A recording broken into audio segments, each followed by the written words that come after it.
they changed the law in my state years ago, about 5 years ago, where you can't counsel anybody unless you are a licensed counselor. Well, I have 2 degrees, but none of them are in counseling. So if somebody calls and says, hey, Joe, would you counsel us marriage? I said, well, I can see you for 30 minutes. The state law only allows me to talk to you for 30 minutes. I'll give you the first 15. I have the second 15. So come on in. Now, these are all people I knew that went to our local church. So when they first come in, I know they know me. We go to the same church. And so they're trying to be nice. I said, well, what's the problem? Well, we're having some marital conflict. We really don't get along very well. He said this, she said this, he did this, she did this. So it takes about 10 minutes to get them really mad at one another. So about 15 minutes into the conversation, they're yelling. You no good north end of a southbound biscuit eating, no good whatever. And so I got a big clock on. I said, okay, time. I've given you 15 minutes. You're up. I have the next 15. And I say the same thing every time. Every time. I said, you and I do not have a time machine. We cannot change anything that happened a half a second ago past. The only thing you can do about your past is either repent or forgive. You can't do a thing about it. Because the devil is the accuser of the brethren. He wants us to feel guilty about what we've done, not done, said, not said, and he will hold us in limbo because of our past. So as a believer, you got to learn how to repent quick and forgive quick. And my past has nothing to do with me because it's buried under the blood of Jesus. It doesn't exist. There's no record of it in heaven. And so don't ever take your child and let your child take you into your past. Well, if you'd only been a better father. Well, I wasn't. I didn't know any better. If you'd only been a better mother. Well, I wasn't. I didn't know any better. I did the best I could, the best what I knew, and we're going on from here. So I think we have a great future. If you'd like to go with that, we got somewhere to go. But if you want to keep digging up the past, I'm not going to walk through a graveyard the rest of my life digging up dead stuff. And so you got to learn to settle, play the axe. Whatever relationship you have with your kids, young, old, married, out of the house, the past doesn't exist. There's no record of it in heaven. It's under the blood. The only thing that exists is your future. I tell people 2 things last forever. The words of this book and humans. Everything else is going to disappear one day. Everything you now think's important will disappear. There'll be a new heaven and a new earth. And so whatever you think's important is going to burn up. It'll be a whole new deal. So that kind of helps you rearrange your priorities as to what's important and what's not important. So when I'm dealing with people about their kids, first thing I got to do is let's stop the negative yap. You always, you never, you should have, you could. Don't take your child into the past. That's cheating. You're cheating. You've always done this. Don't ever say that. That's cheating. Take your child in the future. I think we can do this better. I think we can find a better way of doing this. I think we can get a way out of this thing because kids do dumb stuff all the time. They're human. You and I do dumb stuff all the time. We're human. The Bible says the righteous fall 7 times a day, but they get back up. We're not the perfect people. We're the getting back up people. So as a parent, you got to realize, hey, I got a great future. My greatest days in front of me, not behind me. I remember I'd sit on the front porch of my grandmother's house back in Ducktown, Tennessee, back in the 1950s. I'd hear all the saints rocking out there on that porch Sunday afternoon. And they'd talk about the good old days. I remember back in the good old days, back in the 40s. I remember back in the good old days. I taught history for 10 years after I got my degree. There are no good old days. They all stink. The 50s was horrible. The 40s was just goofy and a $3 bill. The 60s, we turned into hippies, went barefoot. The 70s, we thought we were smarter than everybody else. The 80s, we got lost as a goose in a snowstorm. And it's never been better. Our greatest days are in front of us, not behind us. So as a parent, the first thing you have to learn to do is don't go digging around into the past of you, your children, your grandchildren. Stay out of the past. You have no authority there. You have no weapon there. Stick with the future. God's mercy is new every morning. His grace is new every day. Your greatest days are in front of you, not behind you. So, with that said, we can just end right now. And if you've learned that, you've learned everything you need to know. But what we're going to do, take just a little bit. Luke 2:52, we closed with this morning. It says, and Jesus grew. Jesus grew. Well, if Jesus grew, I need to grow. My kids need to grow. Everybody needs to grow. Jesus grew in wisdom. Well, the Bible says wisdom is the principal thing. Therefore, get yourself some, James says. Get yourself some wisdom. It's the principal thing. If you lack wisdom, James says, ask God. He'll give liberally and upbraideth not. So there's no excuse for not being wise. Well, I'm just dumb. I keep doing the same dumb thing. I used to have a 5th grade kid come to me all the time. I said, what's wrong with you, kid? I don't know, Mr. McGee. I just keep messing up. I guess I'm just dumb. No, you're not. You're not dumb. You're a doofus, but you're not dumb. Because the first time they came to see me in my office, because teachers would sit them down for me to bust them, because it was legal in my state. I could switch, swap, paddle, and spank so long as I didn't leave a bruise. It's legal in my state. And so I have 2 paddles hanging up in my office at the school. One's small, one's large. Based on your stature, that's the one I'm going to use. Because if you get sent to my office, I'm going to lift you off the ground. So the first time they came down, the teacher, go to the office, go see the principal. Because they're usually crying or upset or mad when they got there. I said, well, have a seat. So what's the problem? Well, teacher said this, blah, blah, blah. I said, you hungry? They said, what? Are you hungry? Did you have breakfast? Because most of the time kids don't have breakfast. They don't eat breakfast anymore. Well, come on back here, and I'll take them back to the kitchen. Now, I love chocolate donuts. I love chocolate donuts, and I made sure we had a bunch of chocolate donuts in the kitchen.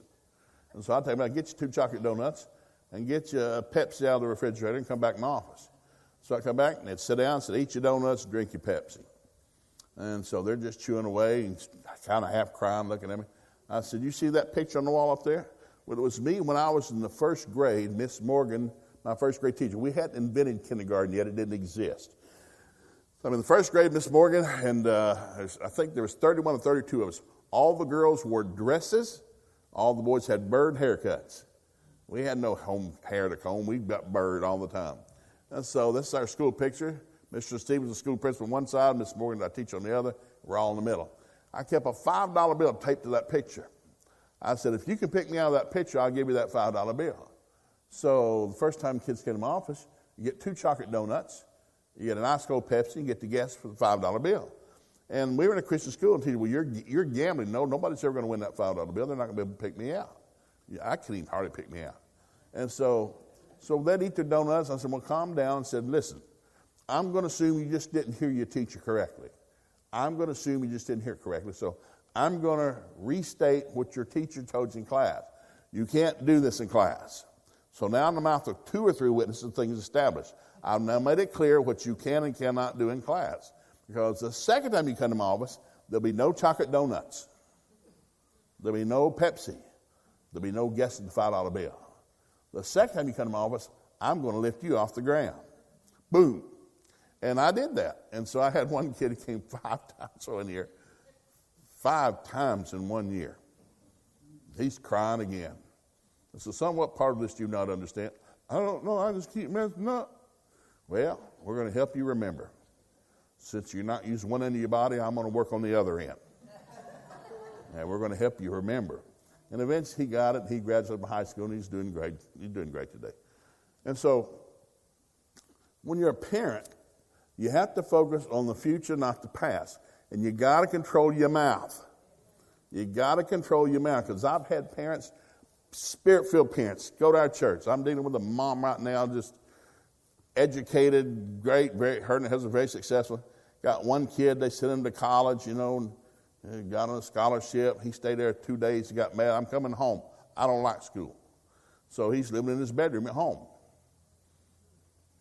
And I said, well, what are you doing? Well, I'm just going to let him stay there. He doesn't want to go to school. Well, how old is he? Well, he's 19. No, see, he's an adult. By laws in our country, he's an adult. And so adults take care of themselves. But evidently you're not going to treat him as an adult. You're still treating him as a baby. You're going to feed him and cook dinner for him and wash his sheets and clothes and press his clothes off and ask if he needs anything. No, you need to boot him out of the house. Kick him out. He's a 19-year-old thumb-sucking baby. Kick him out of the house. Now, people think I'm being so mean. I had a nephew. My uncle, I love my uncle. He's mean as snot, but he was a good dad. He was good. Eventually, he was good. And so he just one kid, and he'd had him in rehab and drug rehab and stealing stuff and messed up. And so he's got him in a halfway house in my former state. And I said, where's he at? We got him in a halfway house. What's that?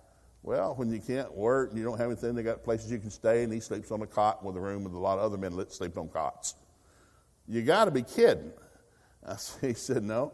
I said, well, that's great. He said, what? Leave him there.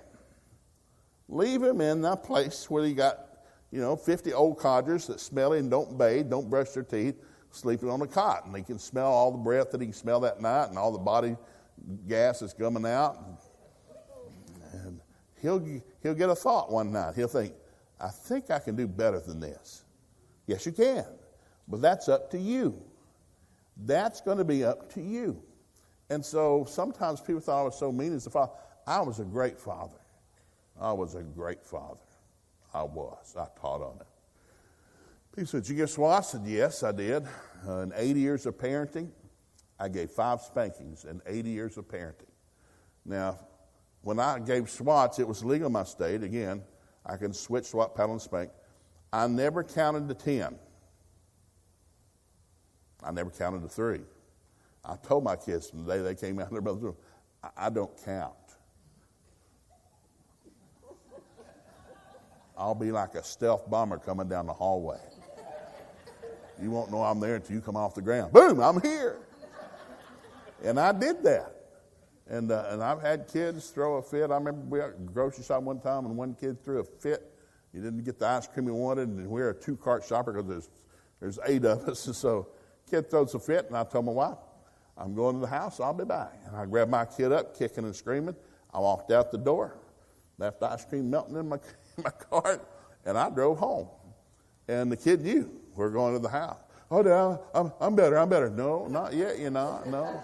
You're going to be, though. You're going to be so good. And I had to drag him out of the Suburban, drag him up the front steps, drag him to the back room. I had to lay them between my legs, cross my legs over to hold them still, take my right arm, bend their back over, so the area I'm wanting to hit is right here. And I grabbed that paddle back, and I came down, and I made contact. Now, God made one part of the human body to be hit. It's the padded part. Because every nerve ending is at the top layer of that skin. If you make contact with that skin. Now, I've had kids that were mean. I didn't feel nothing. Well, not unless you're from another planet. You did feel that. You can talk big all you want, because I'm about to bust you again. And I'd usually give 2 swats, 3 one time, because I had one that was stubborn. And I said, listen, after I'd swat them, and they'd be crying, I said, okay, come sit in my lap. Do you know what you did wrong? Yeah. What'd you do? I rebelled. Yes, you did. Well, what do you need to do? I need to repent. Yes, you do. You need to pray. Okay, I'll pray. Well, you pray. I agree with you. Father, forgive me. Jesus' name, Jesus' name, amen. Okay, give me a big hug. Let's go to the kitchen. We'll get some chocolate chip cookies, some milk, and we'll go back to the store and get the ice cream that's melted, which we did. And so when there's no standard, humans run wild. The reason we have police and military and protection, because humans will run wild. They'll do whatever they can get away with. We just had a hurricane hitting South Florida. You know what happened? People came miles around to loot and rob and pillage. People that have lost businesses, lost homes, heathens showed up to steal from them. We have a great governor. What did he say? Shoot them. I'm not trying to be funny. It's just what you're going to come steal, we'll shoot you. You're not welcome here. We'll shoot you, go stealing. And they did. And the people left. That's real deep, isn't it? And it gets quiet when you get to tell them the truth. Because we've become a society that's trying to keep everybody happy. My job's not to make you happy. That's your own job. I remember when school would progress, because every year we gave awards. Top, athlete, top musician. And so I was with the Oral Roberts University Educational Fellowship, and I served on the board with it for almost 20 years. And so we accredited schools all around the world. And so my school, there's 7 organizations the federal government recognizes that accredit schools. The federal government does not accredit any school. They recognize organizations that accredit public schools. And so the one organization we're with, Oral Roberts University Education Fellowship, we're accredited with them. Well, long story short, my school became the #1 academic school in the United States in that organization. And so when we achieved that after 3 years, I put it on a big brochure. And we went to all the daycare centers in Tulsa, Oklahoma. We left copies in every daycare center because that's where the kindergartens are, because we're looking to get them in our school.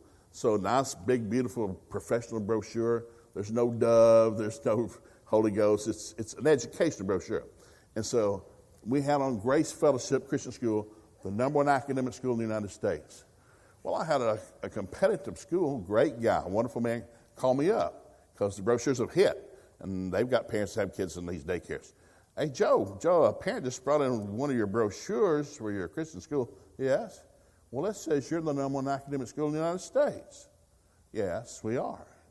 You're part of the organization we're part of. You saw us win at the university competition last summer. We are the #1 academic school. Well, there's a lot of organizations, yeah, but the one I'm part of, we're #1. I didn't lie. We are the #1 academic school in my organization, in the United States. Matter of fact, in the world. And he got real quiet. He said, well, yeah, but, well, are we not #1? You were there. Did we not win the overall trophy? Well, yeah, but because we were a small school. We were a Class B. We're not even Class A. We're Class B. 28 seniors. We have less than 75 high school kids. But we're the #1 academic school in the United States because I wanted to win that thing. And so we had kids that would, 28 areas competing in academics. Science fair, math quiz. So we prepared. So our students, I said, who wants to compete in the math quiz? Who wants to compete in spelling bee? So we got our kids, we had 9 months to get our kids ready to compete in that national competition. What do you want to do? I want to win that competition. I want to become the #1 academic school in the United States. How'd it go? And so our kids, we motivated our kids, because most kids in school only wore leather jackets if you're on the football team, baseball team, soccer team, basketball team, cheerleader, or the band. So everybody else is a doofus. I thought, well, that's not true. Because I remember when I got out of high school, I got out of the Army, I went to get my first job, and they sent me down this hall to interview with a personnel manager for this company. I walked through the door, and I think I got the job. I think I'm qualified.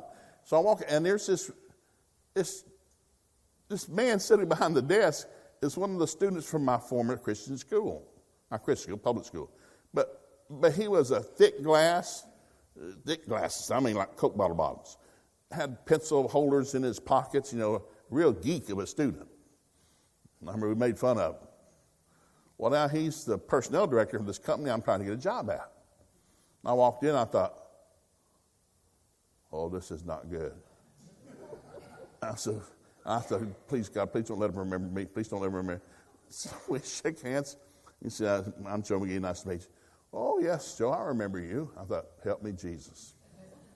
But I did get the job because he was very nice, and he was a Christian man.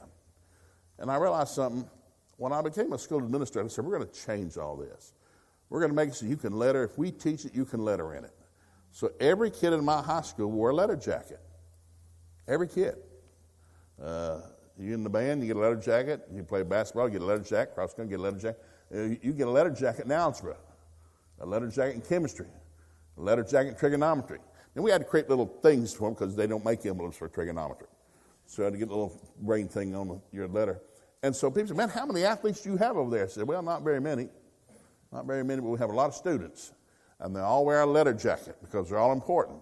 So in the lobby of our school, when you come in, we had plaques all over the wall. We had a really nice logo for our school emblem and big lines and swords and stuff. And so some artists did this magnificent thing. Well, the walls are covered. What's that? Well, that's the top science student. That's the top algebra student. That's the top chemistry student. And it's lined. Top English, top foreign language, top French student. And so we had a top student of the year and everything. Because everybody's got an opportunity to win something. Not everybody did win something. I had some students that won 4 things.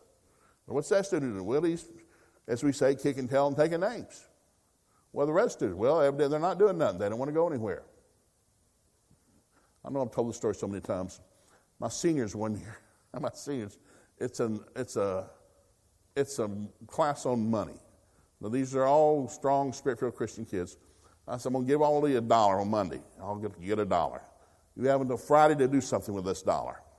And now, I don't care what you do with it. You can go over here at lunchtime, buy a Twinkie and a Dr. Pepper. I don't care. But you got to bring the receipt. But the goal is do something with this $1 and see if you can grow this $1 to something bigger by Friday. Well, they all did. Some kids did buy a Twinkie and a Dr. Pepper trying to show off with their girlfriends.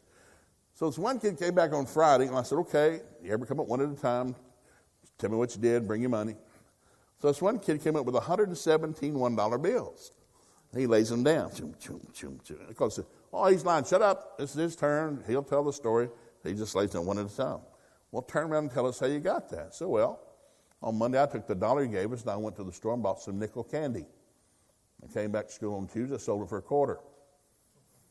Went back to the store and bought some quarter candy. I came back to school and sold it for $1. Took that, and I bought an autographed football from the guy that played fullback for us, the University of Tulsa, great running back, small All-American guy, and got an autographed football, and he sold that. And then on the way to school, on Friday morning, he bought a 10-speed bicycle. And he sold it right as he got to school for $117. And so he's like, what'd you do? Sold that bicycle this morning for $117. So I put my arm around him, and I said, now guys, when you come back to school 5 years from now for the 5-year high school reunion, look him up. Because he won't be driving a car with the hood wired down. He won't be sleeping in his mother's spare bedroom. This kid's going somewhere. God's given the equal opportunity to everybody to do something and go somewhere. We've created a society where we're trying to pamper people who aren't doing anything. Nobody goes somewhere that's doing nothing. Oh, that's so deep. Like, whoa, that's just hard. Well, I love my kids. I want all my kids to be successful. They're all gifted different. They're talented different. But you're going to be successful. You're just going to go in a different area, in a different way, with different things. So you got to learn how to be successful, whatever you do. Whatever you're good at, get real good at it. Get real good at something. You're not going to be good at everything. Nobody's good at everything, but everybody's good at one thing. Even the Apostle Paul said, this one thing I do, I preach the gospel. He did it better than anybody. Wrote 2/3 New Testament. What are you going to do? I'm going to do one thing well.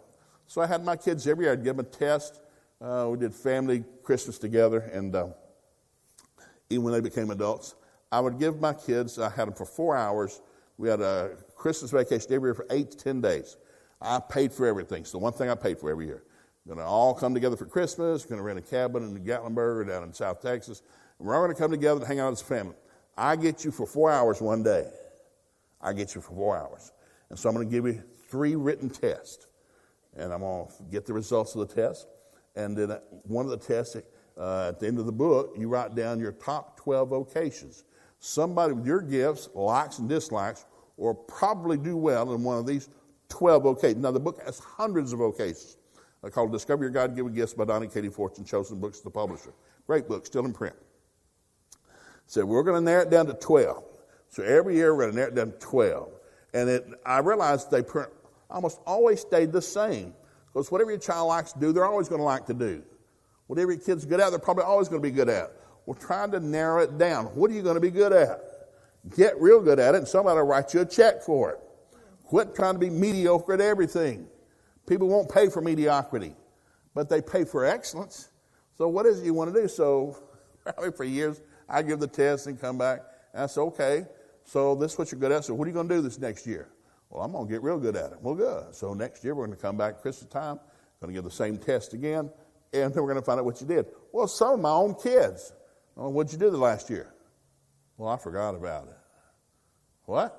Yeah, I forgot about the test. I know we're going to do the test again. I told you we're going to do it again. We're here again. So what'd you do the last year? Nothing. Well, you got nothing to show for it. So some of your siblings did something. They're going somewhere. You're getting left behind at the train station. What are you going to do? And I would put pressure on them. And I realized something, because eventually you're going to grow up and leave home. And I don't want you to hate your parents. You should have told me something. You should have taught me something. I did. Eventually, you're going to leave home and get your own place, get your own car. Hopefully, the hood won't be wired down with wire, you know. Hopefully, you're going to live in a nice place.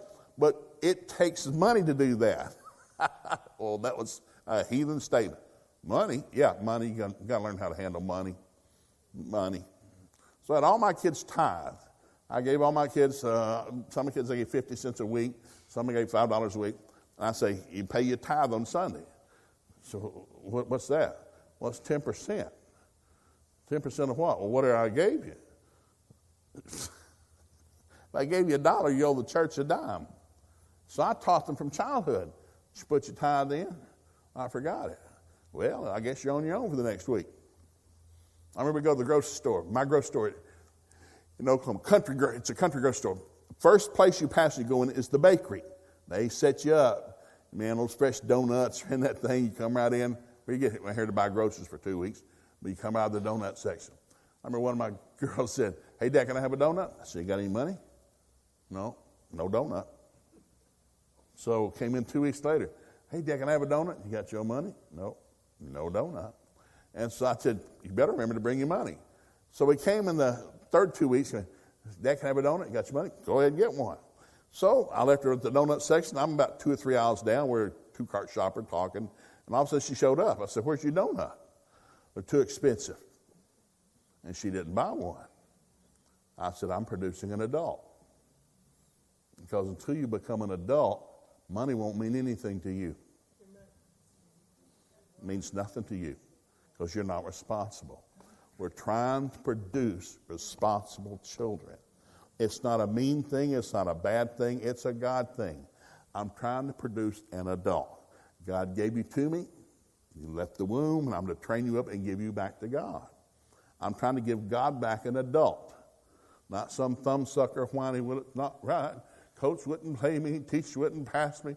Nobody likes me at school. I don't have any friends." Well, that's your fault if you don't have any friends. Maybe you got bad breath. Maybe you need to chew on a mint and brush your teeth twice in the morning. Maybe you need to learn how to carry on a conversation besides I, me, I, and I. Ask other people questions about them. So I developed a little course for my kids to learn how to start a conversation, how to carry on a conversation, how to end a conversation. Because some people yap forever, you got to learn how to cut it off. Yeah, that's good. I got a whole course on that. And so this is short, but it's real good. Now, I collected so many papers. This is old. This is 41 years old. This is rewards for kids. Negative rewards. Proverbs 10:1, children will bring you sorrow. Yes, they will. Proverbs 15:20, children will bring hatred into your family. Yes, they will. Proverbs 17:25, children will bring grief into your family. Yes, they will. Proverbs 17:25, children will bring bitterness into your family. Yes, they will. Proverbs 29:18, children bring shame to your family. Yes, they will. Well, I don't want that list. I got to go on the other list. Well, there's a better list. This is positive rewards. Proverbs 29:17, your children will be a delight to your soul. Whoa, I like my kids making me happy.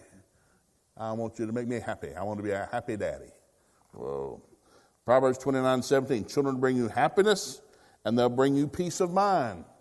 What do your kids bring you? Peace of mind? Dear God, no, I'm worried about them all the time. I don't know where they are, what they're doing, what they're thinking. My God, I don't know. We never should have had any children. We just never should have had them. Well, bless your thumb-sucking heart.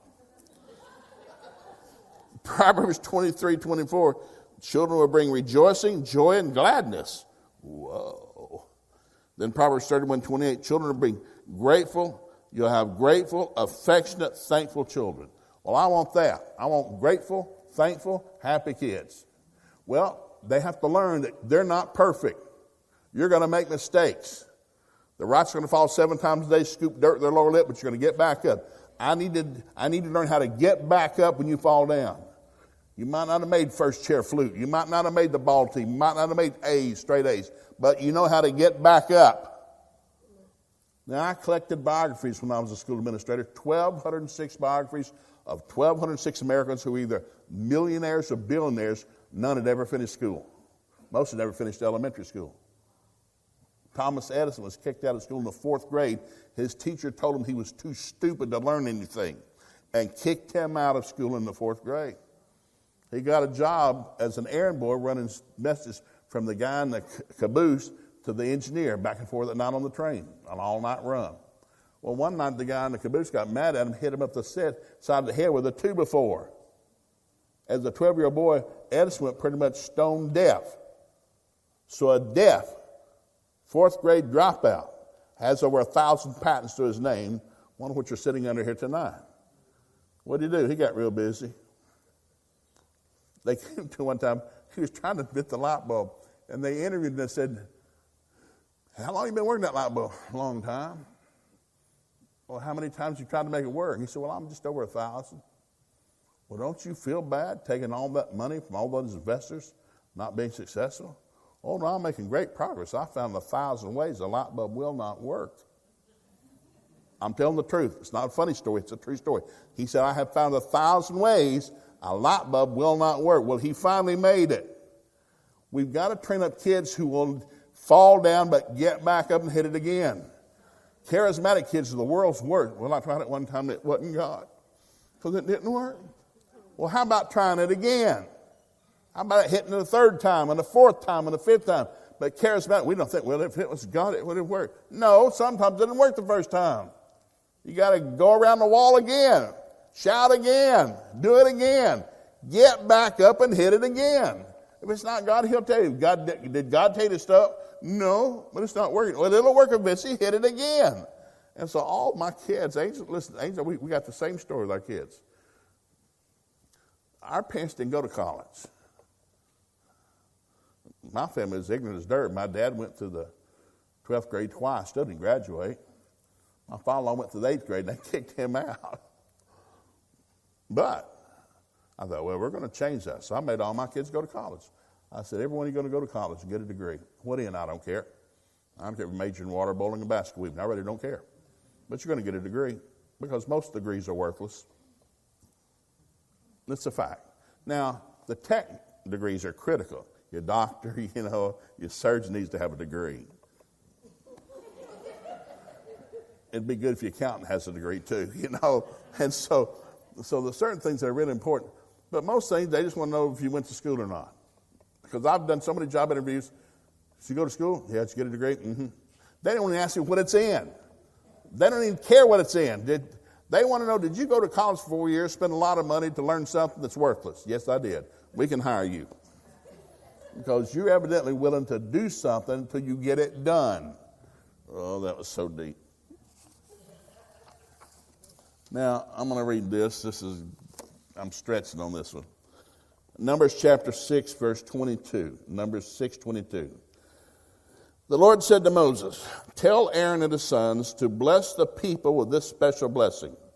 Now, I had 2 Catholic kids in my high school that signed my yearbook every year the same way. Here's what they signed. May the Lord bless you and protect you.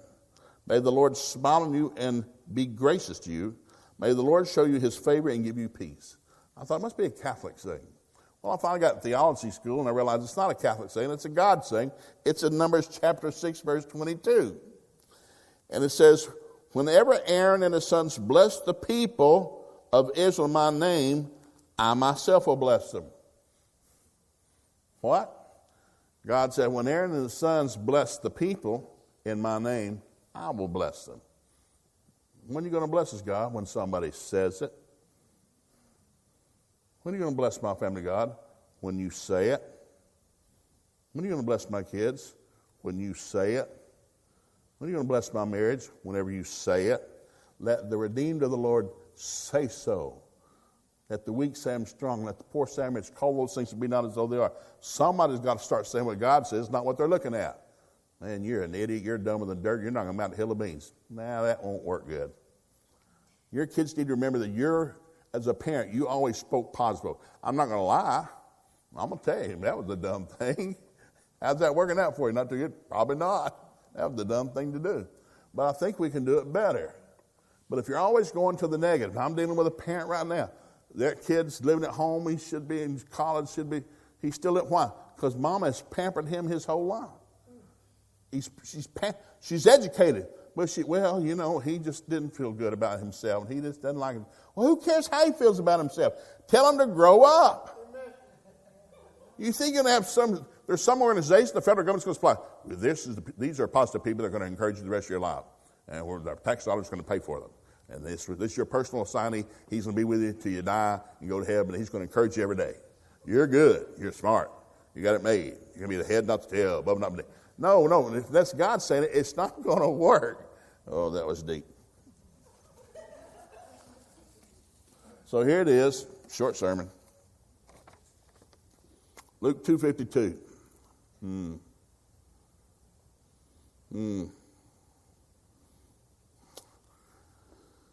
Growing in wisdom. Proverbs 29:18.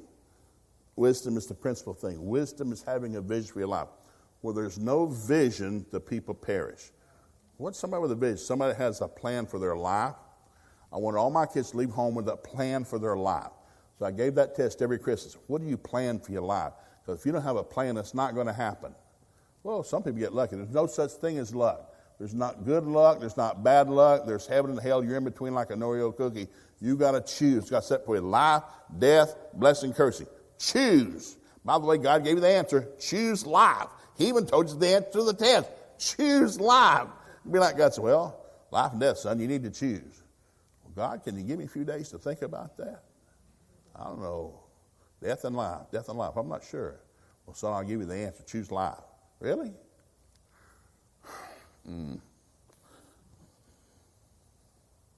Four kinds of kids. Proverbs 1:20. Wise, simple, foolish, scornful. Four kinds of kids. I shared this a little bit this morning. There's four kinds of kids. Good things happen to wise children. They live a long time. They have favor of the king. They can scale the wall of a city and take a captive. They have just their wealth is going to fill their house up. Great things happen to wise kids. Nothing bad. There are no bad scriptures in any of the Bible about anything bad happening to a wise person. But simple, foolish, and scornful, nothing good happens to those three. It's all bad stuff. So I've got a book, and I've sold out of it, called The Four Kinds of Kids. And it's just all on these four kinds of kids. It's all the scriptures out of Proverbs and Psalms on these four kinds of kids. The simple-minded, they can't just seem to make a good decision. Why? They have no wisdom. You stay simple-minded too long, you become a fool. It's sport for a fool to make mischief. They make a game out of getting in trouble. They like to still stop signs and, break the law of speeding down the highway. They're pushing the envelope because they don't know who they are. They're trying to show off because they don't know who they are. And here, they're showing off with their flesh. Peel their tires, wear the hat backwards, wipe the britches of a 400-pound man, drape down around their underwear. It's like, I need somebody to look at me and tell me I'm good. You're already good. You don't get your britches up. You're good. Now, listen, I did it. We all dressed like Elvis when I was in school, back in the 50s. Wear that bear grease on our hair. That's gooey stuff. Get on your pillow, you'd have to throw that pillow away. Anyhow. The Bible says we're accepted in the beloved. God loves us just like we are. So once you leave home, if you're a child and you leave home, God loves me, warts and all. I'm accepted in the beloved. I can run boldly to the throne of grace to get mercy up in time of need. If your child knows that, it doesn't matter the IQ, the GPA, they're going to succeed in life. They're going to be very successful. Why? Because they like them. The great commandment. He said, love the Lord your God with all your heart, all your soul, all your mind, all your strength. And the second great commandment is love your neighbors, you love yourself. Love your neighbors, you love yourself. What if you don't love you? Your neighbor's in trouble. You got to start by loving who you are.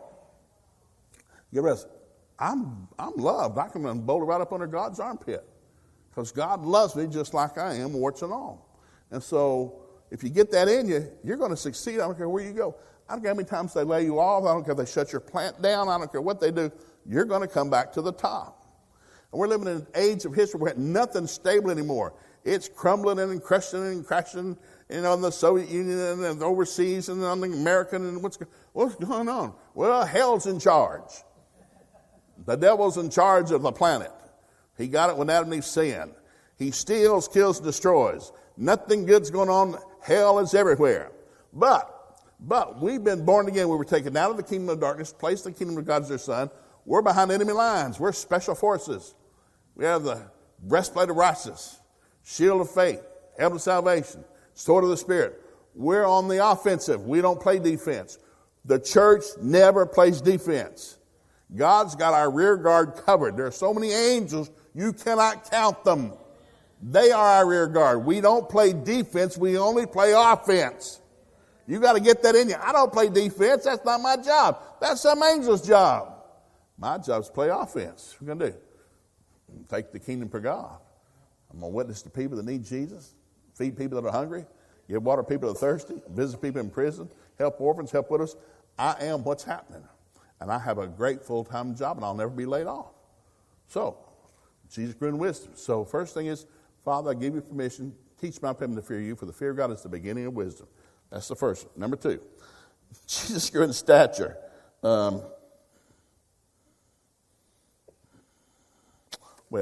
Proverbs 22:6.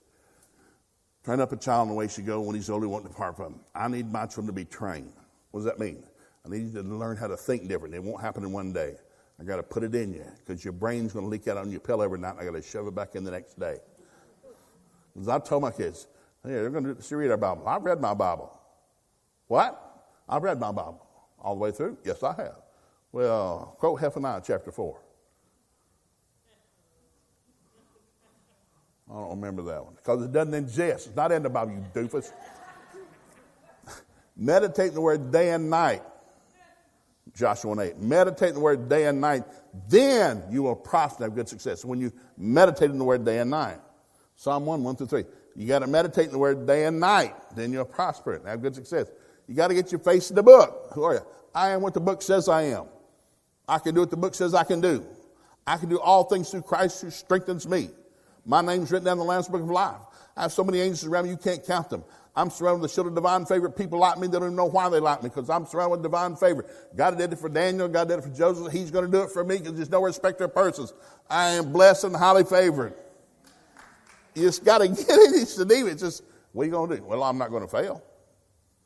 I've gone to 2 plants. They shut 2 plants down I was working at. I remember drove in the gate and guy hands me a pink slip. You don't work anymore. Sure, do I work on the 3rd floor? No, they sold this company to a company in Belgium. I said, I don't want to go to Belgium. So they're not taking you. They're taking the plant. So I realized I don't have a job. So I started to go home. I said, I can't tell my wife I don't have a job. That won't go well at all. So I got to find the employment office. I didn't know I knew there was one, but I'd never been. So I finally found the employment office. I go in. Lady brings me back because I dressed up. I'm shaved. I'm clean shaven. I don't have my hat on backwards and my shirt sleeves ripped off. And I look like I'm a possibility. And so she brought me back and they got me a job at another lab. And so eventually that plant shut down. I got another job and I went back to night school, became an engineer.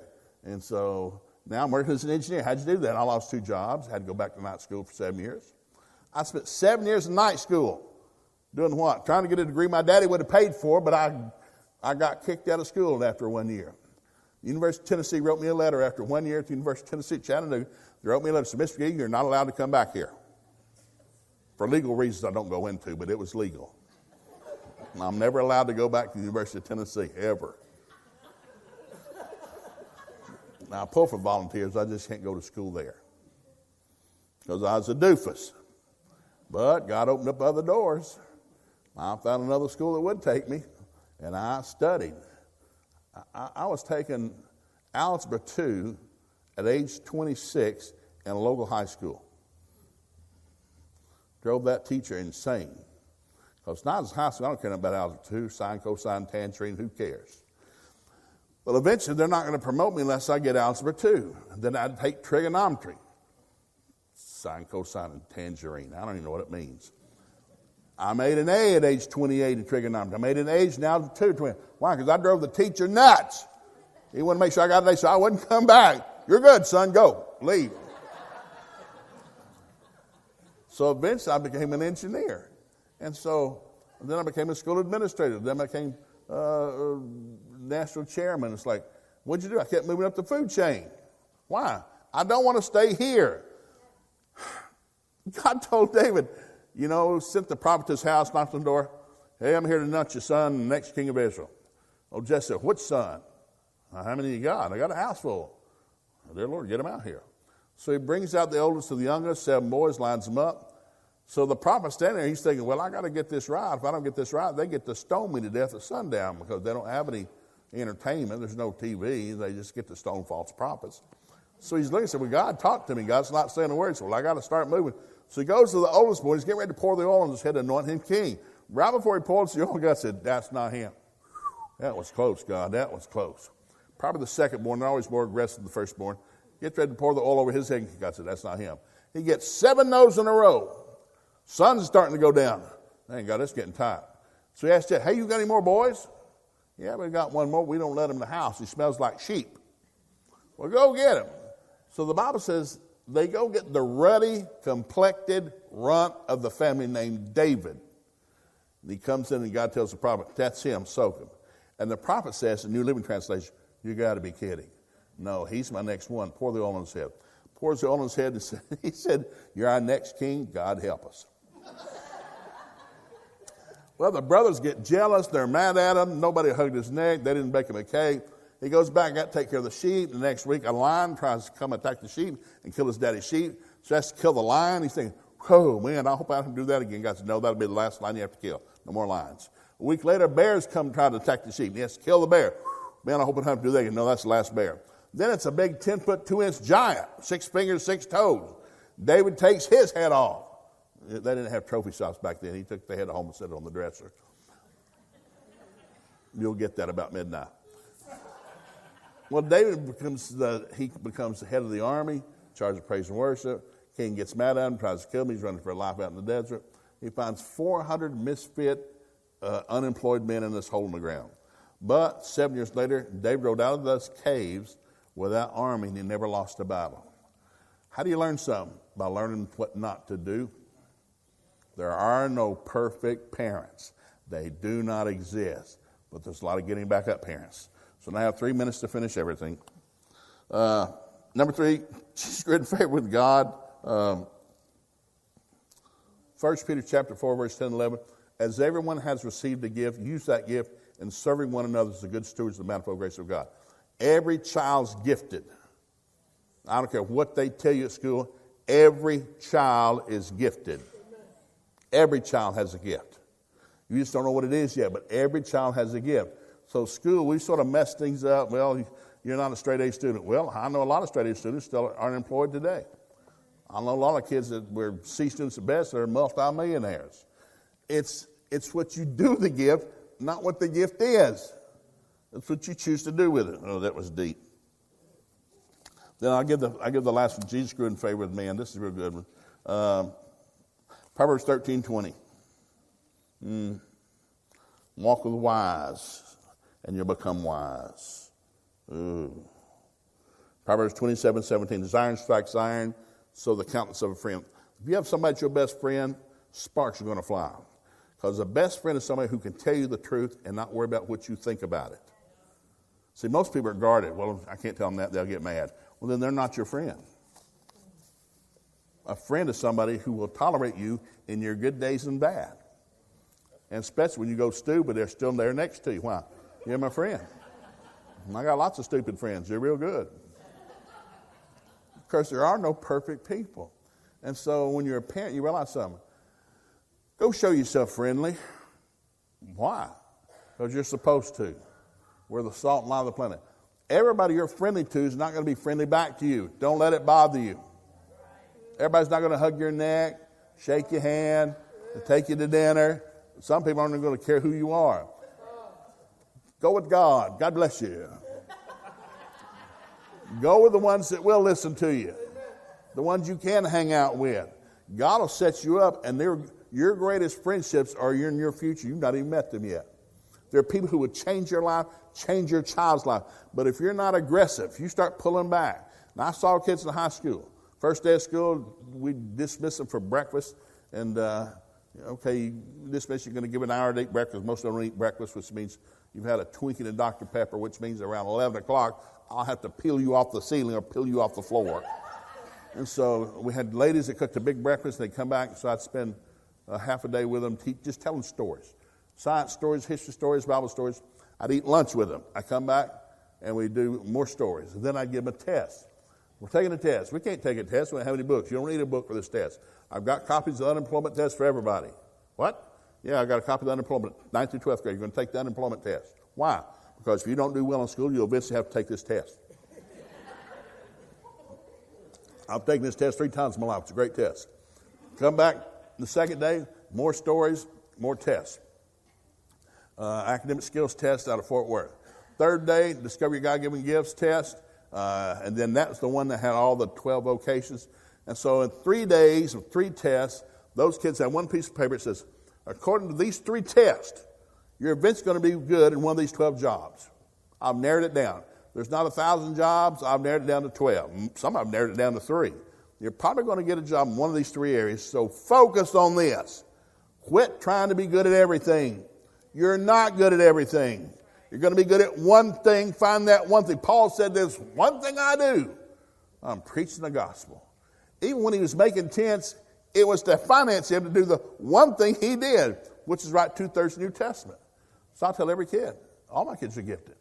And I love all my kids. Angel's kids, we're so proud of our kids. They're all out of college. They're all doing well. They're not perfect. There's not a perfect one in the bunch. They didn't have perfect parents. But they're very good at what they do. They go to church, pay the tithes, got great jobs. They got challenges. One of my daughters just got a job with Dave Ramsey in Franklin, Tennessee. And she was my C student. You know, everybody got a scholarship except her. So I remember her younger sister's getting a full scholarship, and we're in the college where she's going to go. And so we're sitting in rooms, so Tessa's younger sister's getting this full scholarship. Isn't that great? Your sister's getting a full scholarship. And the guy said, and Corey, you're going to get 25% just being related to your sister. And I thought, well, you just got to jump on them. Isn't that great? You get money just being related. Hot dog. And so we took her to the campus, and I told Corey that day, first day of college, babe, you're good at something. I just don't know what it is.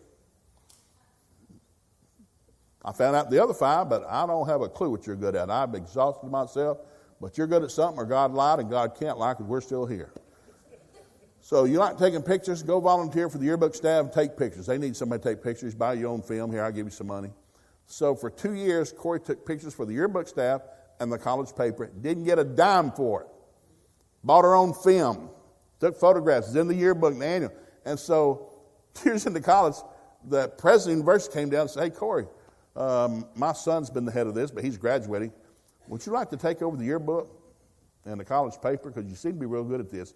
So halfway through college, Corey finished on a full scholarship. Full academic scholarship. So we're having dinner at our house. I know I'm way over. We're having dinner at our house. One Thanksgiving, years later. We're sitting at the big table. They're all there with their spouses. Corey and I are talking, and we're talking about our publishing company, Stonebluff Publishing. And so my oldest daughter, who's a college professor, said, what are y'all talking about? Well, we're talking about the company Corey and I own. Y'all own a company? Yeah. What is it? Stonebluff Publishing. We own a company. Well, she gets money? Well, I hope so. We don't do it for free. We're doing it to get paid. And so, and she said, and my oldest daughter, who's semi-arrogant but nice, she said, and she's a college professor, well, how come you didn't ask me? Well, what's your major in? English. I don't need that. My second, it got quiet at the table. They're all there with their spouses. I said, what's your degree in? Accounting. I got an accountant. What's your degree in? Health science. I got a doctor. What's your degree in interior design? I didn't hire her because she's my daughter. I hired her because she's a journalism major. And she's using her gift to explode and expand my publishing company. I didn't hire her because she's a daughter. I hired her because of her gift. The Bible says your gift will make room for you, bring you before kings and make you wealthy. But not all kids blossom at the same time. So be patient with your kids. Don't speak negative. Kid ever calls you? Well, what do you think? I turn it back. Jesus never answered a question except with a question. Matthew, Mark, and John. Jesus never answered a question except with a question. What do you think? I don't know. What do you think? Well, I think maybe I'll do this. Well, that sounds like a good idea. So I learned with my kids. They said, Dad, what do you think? Oh, sure. What do you think? I think I might ought to do this. That sounds pretty good. You got the mind of Christ. God will tell you what to do. If nothing else, take a nap. He'll talk to you when you sleep. And they've learned to lean on God. The goal is to get your kids to lean on God because He will never leave you. He will never forsake you. You're going to have it made. Let's stand up. You've been very patient. Thank you for your patience. Now, keep your heads up and your eyes open. We're going to close by making a confession. I pray this every morning, every night. Every morning, every night. I wore this thing out because it's legitimate. The Bible says, come to me, children, and I will teach you the fear of God. Psalms 5:12. I will teach you the fear of God. God, I want you to teach my children to fear you. Fear of God is the beginning of wisdom. With that wisdom comes long life, riches, and honor. What do you want? I want long life, riches, and honor for my kids. How are they going to get it? They need to fear God. So I prayed every day, Father, I give you permission, teach my children to fear you. Psalm 5:12, he said, I'll surround the righteous with divine favor. Father, I give you permission to surround my children with divine favor. People are going to like them. They don't even know why. So I've done it with my kids when they work for companies. I've got with my kids. I pray with them. Listen, quit bad mouthing your company. Start praying for them. Pray for those in authority. Pray for those over you. And if God can't use me, He'll fire them and give you their job. And I've had 2 of my kids get the boss's job. Why?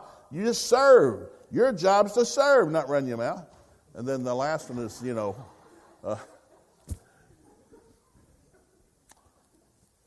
I want you to prosper. So I'm going to lead you in this. So say this after me. Say, Heavenly Father, I thank you for your word. Your word is truth. It sets me free, and it keeps me free. According to your word, I ask you, teach my children to fear you. Surround my children with divine favor. Bring to my children godly friends. I consider it done in Jesus' name.